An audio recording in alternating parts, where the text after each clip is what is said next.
Hello, welcome to Local Edition. I'm Leslie Leyton. A lot of the focus on the 2016 presidential election is taking away some of the attention from some of the other issues that still remain, some of the things that still need to happen before Congress is done for this next term. With us now is Congressman Mark Takano to talk a little bit about that.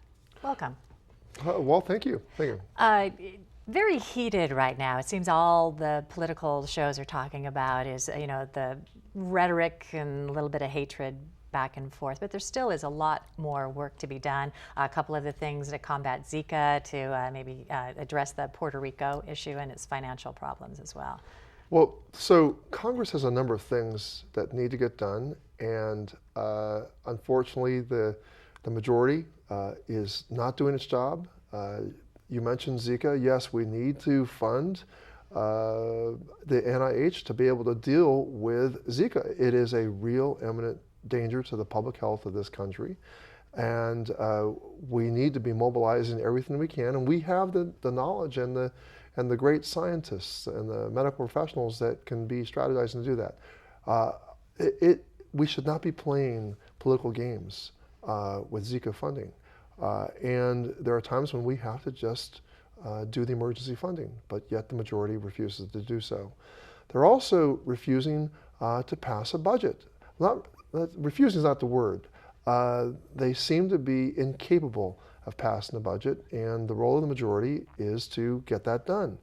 It remains to be seen whether or not Speaker Ryan is going to be in any less of a predicament than his predecessor was in being able to resolve the differences within the majority party. So that's a second big problem. The mentioning, I want to also bring up Judge Garland. That's really the role of the Senate. But they're patently not doing their jobs by sitting on their hands and refusing to even give Judge Garland a hearing or an up or down vote. This is simply failing to fulfill their constitutional responsibility to do that.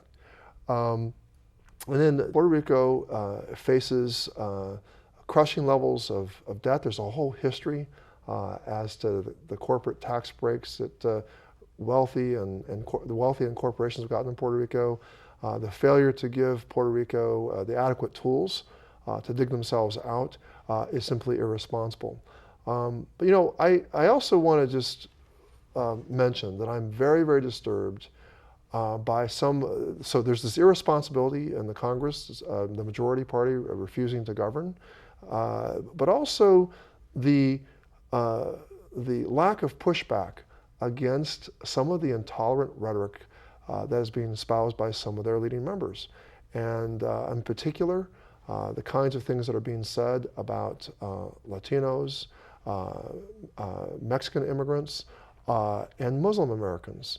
I come from a family, a Japanese American family. My parents and grandparents were all interned in internment camps. They suffered through the hysterical push to treat everybody as if they were the enemy.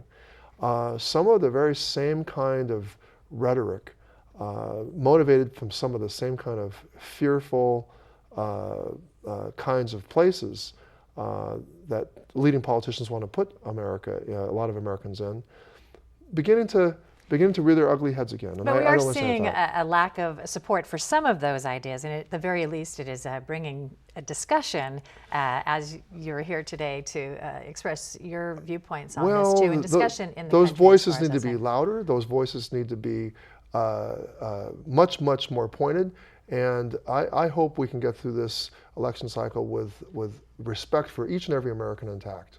That's a great hope. Thank you very much.